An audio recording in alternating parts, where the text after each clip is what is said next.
Salam alaikum. Donc, comme solution du test qu'on vient de réaliser, et pratiquement il s'agit de l'un des examens des années précédentes, vous avez un questionnaire qui est destiné aux enseignants. Et la première question, elle s'informe sur le statut de l'enseignant, et qui peut être vacataire, maître assistant B, maître assistant A, maître de conférence B, maître de conférence A, et enfin professeur. Et deuxième question, on vous demande aux répondants du questionnaire, qui sont des enseignants, combien de temps ils passent devant leur ordinateur par semaine. Et vous allez distinguer moins de 10 heures, de 10 heures à 25 heures et plus que 25 heures. Dernière question, est-ce que l'enseignant utilise la technologie pour ou pendant le déroulement de ses cours?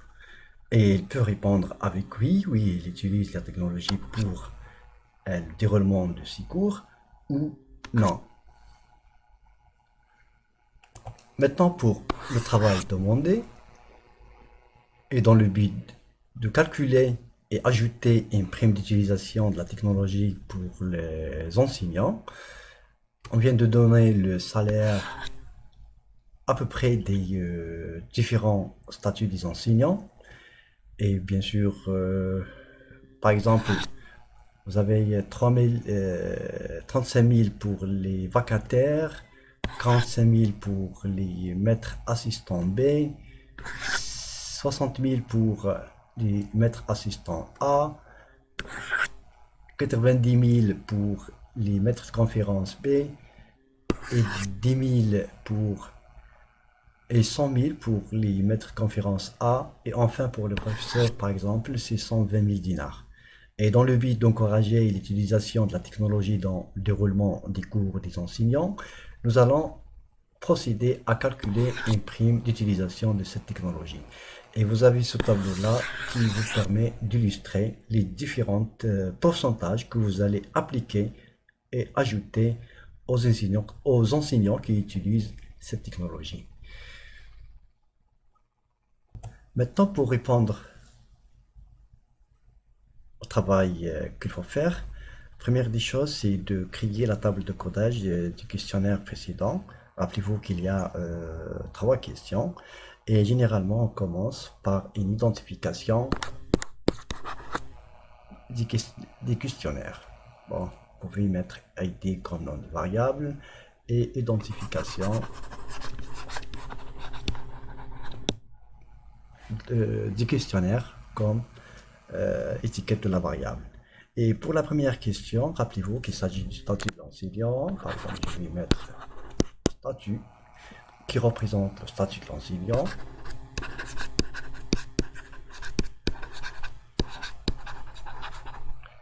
Et maintenant, qu'en valeur possible, qui peut prendre cette variable, la première valeur, c'est 1 qui correspond à vacataire. 2, c'est celle qui correspond à maître assistant B, etc., etc. La question suivante, rappelez-vous qu'il s'agit de le temps ordinateur. Le temps ordinateur qui vient de passer l'enseignant devant son ordinateur pour X raison. Et comme étiquette de la variable, vous pouvez mettre la question telle qu'elle est, comme vous pouvez le mettre le temps passé par l'enseignant devant son ordinateur. Et rappelez-vous que les valeurs possibles, il y en a 3, donc 1, 2 et 3. Le 1 qui représente premier intervalle, donc c'est moins de 10 heures.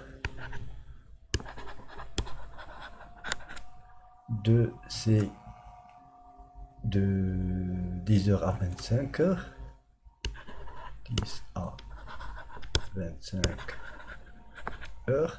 Et 3, plus que 25 heures.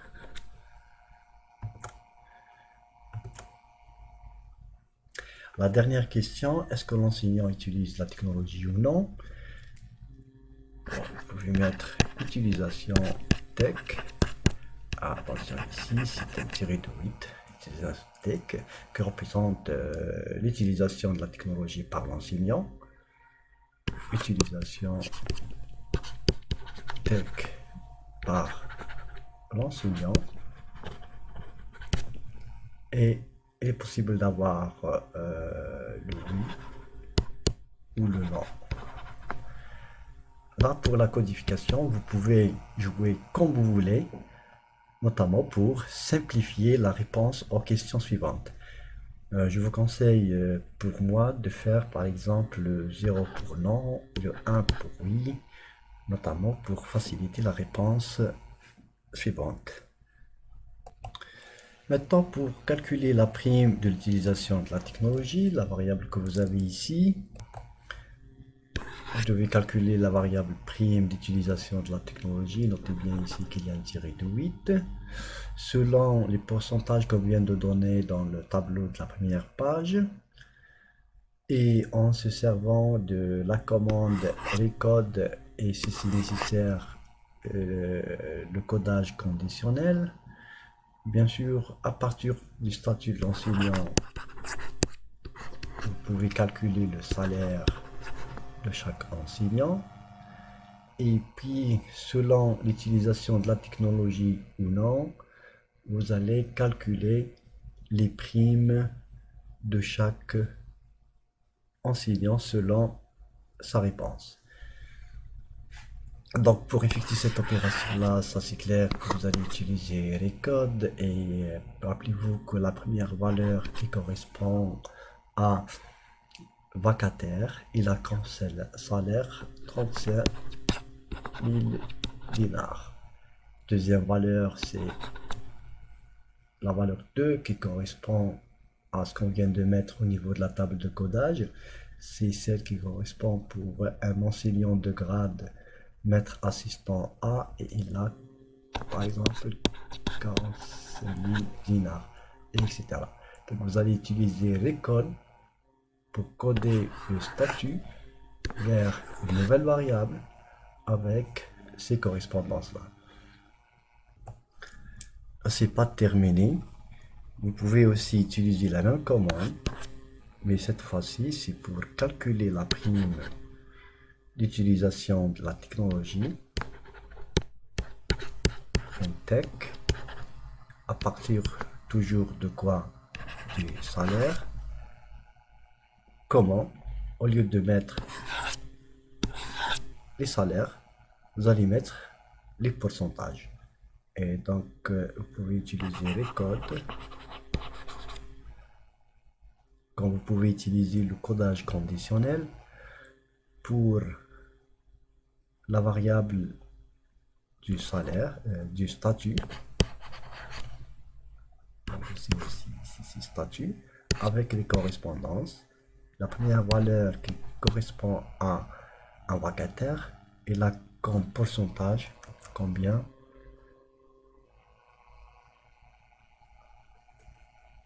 Il y a un pourcentage de 8%. 8. Quand vous pouvez utiliser 0,8. Deuxième valeur, c'est celle qui correspond à un maître assistant B, il a 9%. Donc 0,9. Etc. Et si vous voulez, à ce niveau-là, on vient de terminer avec le calcul du salaire de chaque enseignant, ainsi que la prime d'utilisation de la technologie. Et ça, la somme, ça sera le nouveau salaire des enseignants, mais qui utilisent la technologie. Et le fait d'utiliser au niveau de ce codage-là un codage conditionnel, bien sûr, pour les enseignants qui n'utilisent pas la technologie, ils auront une prime de 0. Et pratiquement,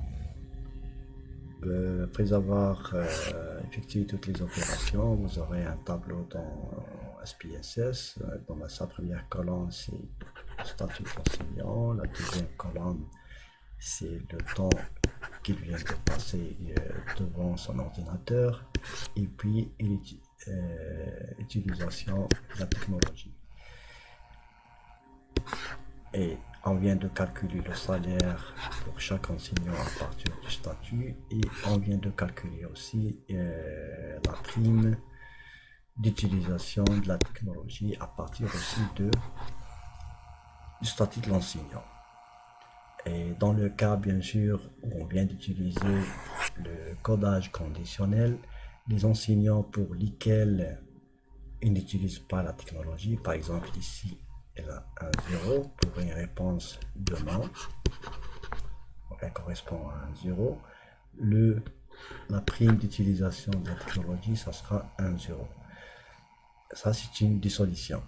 Comme il est possible de calculer cette prime pour tout le monde, et dans ce cas-là, pendant le calcul du nouveau salaire à la fin, c'est à partir de ces deux variables-là, vous allez ajouter la somme et en créant une nouvelle variable qui sera nommée par exemple donner le script de syntaxe qui vous permet de calculer le nouveau salaire.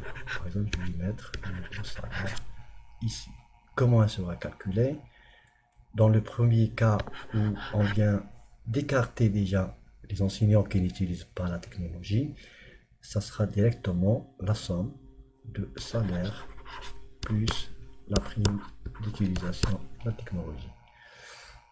Dans l'autre cas, le cas où on n'a pas utilisé le codage conditionnel, c'est-à-dire qu'on vient de calculer la prime pour tout le monde, sauf que pour calculer le nouveau salaire, cette fois-ci, à travers l'utilisation de la commande compute quoi, le nouveau salaire qui sera calculé comment? Par le salaire, ancien salaire, plus quoi? Dans le cas où il utilise la technologie, il aura une prime d'utilisation de la technologie, mais dans le cas où il n'utilise pas, il aura un 0. Et notez bien que le codage que je viens d'utiliser, 0 pour non et 1 pour oui, alors je peux multiplier cette variable, utilisation de la technologie, par la prime d'utilisation de la technologie. Dans le cas où il a une réponse non, il n'aura rien à ajouter ici. Et notez bien que la valeur qui correspond à non, c'est un 0. 0 fois n'importe quoi, c'est un 0. Donc on vient d'ajouter rien aux anciennes valeurs. Mais dans le cas où il vient de répondre avec oui, la valeur c'est 1. Et donc, le pourcentage du salaire sera appliqué. Et donc, il faut le multiplier aussi avec l'ancien salaire. Et comme ça, vous aurez le pourcentage de son salaire qu'il faut ajouter grâce à l'utilisation de sa technologie. Je suppose que c'est clair pour tout le monde. Et bon courage.